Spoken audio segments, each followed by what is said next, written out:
తర్వాత ఢిల్లీలో కూడా ఆయన చాలా విషయాలు, ఉదాహరణకు జగన్ కేసులు అరెస్టు ఇవన్నీ కూడా మీరు మాట్లాడారా, నరేంద్ర మోదీ దృష్టికి తెచ్చారా అంటే, మోదీకి నాకంటే బాగా తెలుసు, నేను చెప్పాల్సినటువంటి అవసరం లేదు, వాటిని చెప్పడానికి నేనేమి రాలేదు, కానీ వాటిని చెప్పాల్సిన అవసరం కూడా లేదు, ఆయన దృష్టిలో ఉంది అనే బలంగా, అంటే ఇది కూడా ఒక ముఖ్యమైన సంకేతం. అంటే ఉపరాష్ట్రపతి ఎన్నికలప్పుడే కదా ఈయన అక్కడ ఉన్నారు. సో ఆ సమయంలో అక్కడ ఉంటే ఈయన ఇవన్నీ చెప్పారు, జగన్ అరెస్టుకి చర్యలు తీసుకుంటున్నారు అంటే దాన్ని బలపరిచే బదులు మోదీకి తెలుసు అని, అంటే ఇప్పుడు ఇంకొక తెలిసి కూడా ఏమి చేయడం లేదా, లేదా సిబిఐ కూడా ఏమి చేయడం లేదా, ఇటువంటి అర్థం ఏంటంటే మోదీ లేదా బీజేపీ జగన్ను కాపాడుతున్నారు అనే ఒక అర్థం కూడా దాంట్లో అనేక మంది చెప్తున్నట్టుగా, తెలిసినా కానీ ఎందుకు చర్య తీసుకోవట్లేదు అని అంటుంటారు కదా. సో ఆ మాట కూడా ఆయన ఇంకా చాలా విషయాల మీద ఆయన స్పష్టమైన ప్రకటనలు, విధాన ప్రకటనలు చేశారు. కేటీఆర్ను కలుసుకుంటే తప్పే ఉంది, నేను రేవంత్ రెడ్డి పర్మిషన్ తీసుకొని కేటీఆర్ను కలుసుకోవాలా అని. ఇప్పుడు కేటీఆర్ను కలుసుకున్నాడు లోకేష్ అని రేవంత్ 1-2 సార్లు అన్నారు ఈ మధ్యకాలంలో. అసలు కాదు, వాళ్ళిద్దరు కలిసి వ్యవహరిస్తుంటారని బీఆర్ఎస్. ఇక్కడ తమాషా మీరు చూడండి, రాజకీయాల తమాషాలు ఎలా ఉంటాయంటే, రేవంత్ రెడ్డి చంద్రబాబు నాయుడు ఒకటే కలిసి చేస్తారని వాళ్ళు అంటే, జగన్మోహన్ రెడ్డి కేటీఆర్ ఒకటే అని వీళ్ళు అంటుంటారు. కానీ ఇక్కడ రేవంత్ రెడ్డి కేటీఆర్ను లోకేష్ కలుసుకుంటున్నాడు అంటే, నేను కలుసుకుంటాను, ఎప్పుడైనా ఎవరినైనా కలుసుకుంటాను, మీకేంటి అభ్యంతరం, రేవంత్ రెడ్డి దగ్గర పర్మిషన్ తీసుకోవాలని నేను ఒక మాట అంటే, ఇవన్నీ మామూలుగా తెలుగుదేశం నుంచి చంద్రబాబు దగ్గర నుంచి ఇంత సూటిగా ధాటిగా మనం సమాధానాలు ఎక్స్పెక్ట్ చెయ్యము. అంటే యువరక్తం అంటారా? యువరక్తమే కాదు, విధానపరమైనటువంటి ఒక స్పష్టంగా మనం ఈ పలానా బీజేపీ పంథాలు పోవాలన్న తర్వాత మీరు ఇక్కడ ఒకటి తెలుసుకోవాలి కదా, బీఆర్ఎస్ కూడా మొన్న ఎన్నికల్లో వాళ్ళు కూడా ఓటు వేయకుండా దూరంగా ఉన్నారు. వాళ్ళు ఏదో పరోక్షంగా బలపరిచే పని వాళ్ళు ఏం చేయలేదు.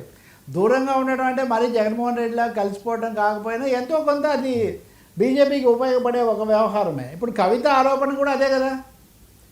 ఇప్పుడు ఇక్కడ మీరు తెలుగుదేశాన్ని వాళ్ళంటే, మాకు తెలుగుదేశం క్యాడర్ ఉంది, తెలంగాణలో తెలుగుదేశాన్ని ఎలా పెంచాలో మా అధ్యక్షుడు నిర్ణయం తీసుకుంటాడు అని కూడా ఒక ప్రకటన, అది వ్యాఖ్య కూడా చేశాడు. అంటే ఆంధ్రప్రదేశ్ గురించే కాదు, తెలంగాణ గురించి కూడా మొదటిసారి ఇంత స్పష్టంగా టీడీపీ లీడర్షిప్ నుంచి, గతంలో చంద్రబాబు 1-2 సార్లు సమావేశాలు పెట్టారు, కానీ మేము మా క్యాడర్ ఉంది, మేము దాన్ని మళ్ళీ తీసుకొని వచ్చుకుంటాము అనే ఒక అసర్షన్.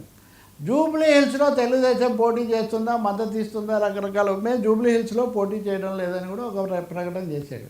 ఒక ముక్కలో చెప్పాలంటే వర్మ కీలకమైన విధానపరమైన జాతీయ రాష్ట్ర అంశాలన్నిటి మీద లోకేష్ ఒక దిశానిర్దేశంలాగా అతను చెప్పేశాడు.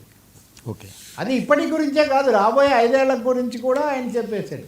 సో ఇది జగన్ గురించి కూడా ఇంకా ఎట్లా అంటే, మోదీ బాలీజ్ ఇన్ మోడీస్ కోర్ట్ ఆయనకు తెలుసు కాబట్టి అన్నది. ఇంకా ఇతర విషయాలు కూడా చాలా మాట్లాడారు.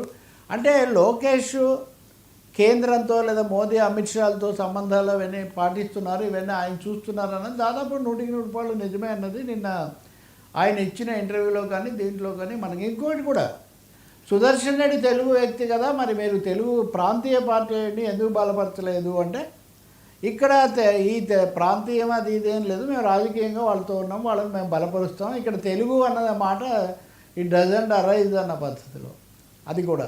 అలాగే త్రిభాషా సూత్రం కూడా, హిందీ నేర్చుకుంటే తప్పే ఉంది, నేను హిందీ నేర్చుకుంటే, ఇది కూడా అంటే మీరు ఒక విధంగా ప్యారలల్గా చూస్తే పవన్ కళ్యాణ్ చెప్తున్నది, లోకేష్ చెప్తున్నది, ఒక సనాతన అనేది పవన్ కళ్యాణ్కి అడిషనల్, అది మినహాయిస్తే మిగిలినవన్నీ కూడా ఒక విధంగా వీళ్ళు బీజేపీ లైన్లో లేదా బీజేపీకి అనుగుణంగా చాలా ముందుకు వెళ్ళి మాట్లాడుతున్నారు అనేది అయితే మనకు అర్థమవుతుంది.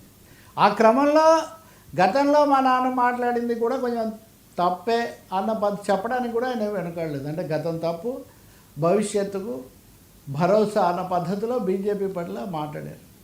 నిధులు వేరు అని కూడా చెప్పేశారు. కాబట్టి ఇంకేమీ అంటే రేపు పొద్దున మీరేమో అనడానికి కూడా లేకుండా, మీరు బలపరిచినా నిధులు తేలేదంటే నిధులు తేవడానికి బలపరచడానికి సంబంధం లేదు.